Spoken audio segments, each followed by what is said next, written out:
생각의 비용. 인간의 여러 종은 차이도 많지만 공통점도 많다. 우선 인간은 다른 동물에 비해 뇌가 예외적으로 크다.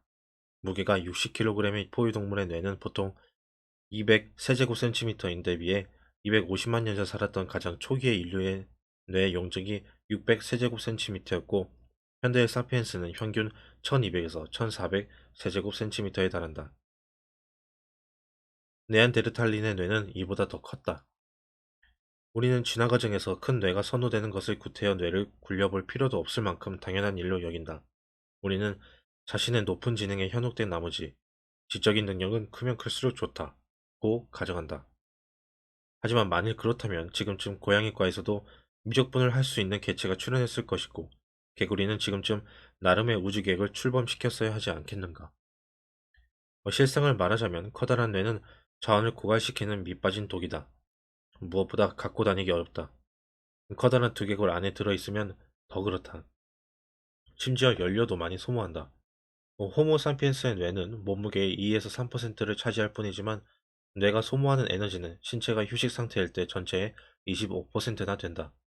반면에 다른 유인원의 뇌가 소모하는 에너지는 신체가 휴식 상태일 때 전체의 8%에 불과하다. 고 인류는 뇌가 커지면서 두 가지 대가를 지불했다. 첫째, 식량을 찾아다니는데 많은 시간을 썼다. 둘째, 근육이 퇴화했다. 국방 예산을 교육, 국방 예산을 교육 부문으로 전용하는 정부처럼 인류는 근육에 쓸 에너지를 뉴런에 투입했다. 이것이 아프리카의 대초원에서 살아남기 좋은 전략이었다고 성급히 결론을 내려버릴 수는 없다.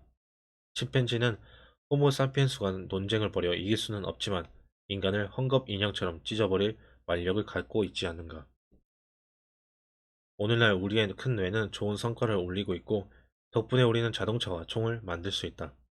자동차 덕분에 우리는 침팬지보다 훨씬 빨리 이동할 수 있고 레슬링을 하는 대신 총으로 안전한 거리에서 침팬지를 쏠 수 있다. 하지만 차와 총은 최근 등장한 산물이다. 인간의 신경망은 200만 년이 넘는 기간 동안 성장을 거듭해 왔으나 몇몇 돌칼과 날카로운 막대기를 제외한다면 그것이 이룬 성과는 극히 미미했다. 그렇다면 과연 무엇이 지난 200만 년간 인간의 엄청난 뇌 용량 증가를 일으켰을까? 솔직히 우리는 모른다. 인간의 또 다른 이례적 특징은 직립보행이다.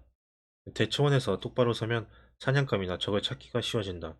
그리고 이동에 쓰이지 않게 된 팔은 다른 용도, 예컨대 돌을 던지거나 신호를 보내는데 사용할 수 있다. 팔이 할 수 있는 일이 늘어날수록 그 주인이 성공할 가능성이 커지므로 진화의 압력에 따라 우리는 손바닥과 손가락에 신경이 집중되고 섬세한 근육이 자리 잡게끔 진화하였다. 그 결과 인간은 손으로 매우 복잡한 업무를 수행할 능력을 갖추었다. 특히 복잡한 도구를 만들고 쓸 수 있게 되었다. 인간이 도구를 만들었다는 첫 증거가 나타나는 시기는 약 250만 년 전으로 거슬러 올라간다. 도구의 제작과 사용은 고고 학자들이 고인류를 인정하는 기준이다. 하지만 직립보행은 단점이 있다. 지난 수백만 년간 우리 영장류 선조들은 머리가 상대적으로 작고 네 발로 기는 몸을 지탱하는 골격을 진화시켜왔다. 그러다가 직립 자세에 적응하는 것은 상당한 도전이었다. 특히 유달리 커다란 두개골을 골격이 비계처럼 지탱해야 했기에 더 그랬다. 인간은 높은 시야와 부지런한 손을 얻은 대가로 오늘날 허리가 아프고 목이 뻣뻣해졌다. 여성은 더 큰 비용을 치렀다. 똑바로 서서 걸으려면 엉덩이가 좁아야 하므로 아기가 나오는 산도도 좁아지는데 하필이면 아기의 머리가 점점 커져가는 기간에 이런 일이 일어났다.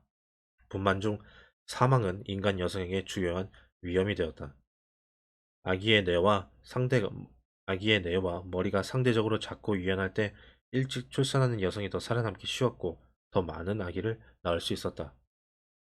그 결과 자연 선택은 이른 출산을 선호했다. 사실 다른 동물과 비교할 때 인간은 생명 유지에 필요한 많은 시스템이 덜 발달된 미숙한 상태로 태어난다. 갓 태어난 강아지는 곧 걸을 줄 알고 고양이는 생후 몇 주만 지나면 어미 품을 떠나 혼자 힘으로 사냥에 나선다. 그에 비해 인간의 아기는 무력하여 여러 해 동안 어른들이 부양하고 지키고 가르쳐 주어야 한다. 인간의 사회적 능력이 뛰어난 것도 이덕이요. 특유의 사회적 문제를 안게 된 것도 이 탓이다. 혼자 사는 엄마는 줄줄이 딸린 자녀와 자신을 위한 식량을 충분히 조달하기가 어렵다. 애를 키우려면 가족의 다른 구성원 및 이웃의 지속적인 도움이 필요하다.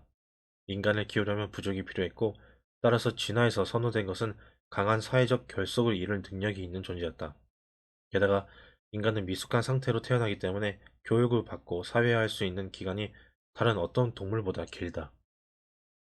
대부분의 포유동물은 자궁에서 나올 때, 말하자면 유약 발라 구운 도자기 같은 상태로 나오기 때문에 그것을 어떻게든 재성형하려면 긁히거나 깨질 수밖에 없다. 이와 달리 인간은 용광로에서 막 꺼낸 녹은 유리덩어리 같은 상태로 자궁에서 나온다. 놀라울 정도로 다양하게 가공이 가능하다는 말이다. 우리가 아이를 교육시켜 기독교인이나 불교도로, 자본주의자나 사회주의자로도, 호전적 인물이나 평화를 살아가는 인물로도 만들 수 있는 것은 이 때문이다. 우리는 이렇게 가정한다. 뇌가 크고 도구를 사용하며 학습 능력이 뛰어나고 복잡한 사회적 구조를 갖추게 되면 크게 유리할 것이다. 인간은 분명 이런 특징 덕분에 지구에서 가장 강력한 동물이 된 것으로 보인다. 하지만 인간은 200만 년 동안 이런 특징을 지녔음에도 계속 연약한 주변부 존재일 뿐이었다. 100만 년 전 인간은 뇌가 크고 날카로운 돌도구가 있었음에도 불구하고 포식자를 끊임없이 두려워하며 살았고, 큰 사냥감을 잡는 일은 드물었다. 주로 식물을 채취하고 벌레를 주워 담고 작은 동물에게 몰래 접근하며 다른 힘센 육식동물이 남긴 썩은 고기를 먹었다. 이 초기 석기의 가장 흔한 용도는 뼈를 쪼개 골수를 빼내는 일이었다. 인간의 원래 생태적 지위가 그것이었다고 믿는 연구자들도 일부 있다. 딱따구리가 나무 속에서 벌레를 꺼내는데 특화됐듯이 최초의 인류는 뼈에서 골수를 꺼내는데 특화됐다는 것이다. 왜 하필 골수였을까? 예컨대 한 무리의 사자가 기린을 쓰러뜨린 뒤 뜯어먹고 있는 것을 당신이 보았다고 하자. 당신은 이들의 식사가 끝날 때까지 끈기 있게 기다린다. 하지만 차례는 아직 멀었다. 사자가 남긴 것은 하이에나와 자칼의 몫이다. 당신은 감히 거기 끼어들지 못한다. 당신과 당신의 무리는 이들의 식사가 끝난 다음에야 좌우를 조심스럽게 살피며 다가가서 남아있는 잔해 중에 먹을 수 있는 조직을 찾아 열심히 먹기 시작하는 것이다. 이것은 우리의 역사와 심리를 이해하는 열쇠다. 먹이사슬에서 호모 속이 차지하는 위치는 극히 최근까지도 확고하게 중간이었다. 수백만 년 동안 인간은 자기보다 작은 동물을 사냥하고 식물을 채취해왔으며 지속적으로 대형 포식자에게 사냥을 당해왔다. 인간의 몇몇 종들이 대형 사냥감을 정기적으로 사냥하기 시작한 것은 불과 40만 년 전부터였고, 인간이 먹이사슬의 정점으로 뛰어오른 것은 불과 10만 년 전 호모사피엔스가 출현하면서부터였다. 중간에서 꼭대기로 단숨에 도약한 것은 엄청난 결과를 낳았다. 피라미드의 꼭대기에 있던 다른 동물, 예컨대 사자나 상어는 수백만 년에 걸쳐 서서히 그 지위에 올랐다. 그래서 생태계는 생태계는 사자나 상어가 지나친 파괴를 일으키지 않도록 견제와 균형을 발달시킬 수 있었다. 사자의 포식 능력이 커지자 가젤은 더 빨리 달리는 쪽으로 진화했고, 하이에나는 협동을 더 잘하도록 진화했으며 코뿔소는 더욱 사나워지도록 진화했다. 이에 비해 인간은 너무나 빨리 정점에 올랐기 때문에 생태계가 그에 맞춰 적응할 시간이 없었다. 게다가 인간 자신도 적응에 실패했다. 지구의 최상의 포식자는 대부분 당당한 존재들이다. 수백만 년간 지배해온 결과 자신감으로 가득해진 것이다. 반면에 사피엔스는 중남미 후진국의 독재자에 가깝다. 인간은 최근까지도 사바나의 패배자로 지냈기 때문에 자신의 지위에 대한 공포와 걱정으로 가득 차 있고, 그 때문에 두 배로 잔인하고 위험해졌다.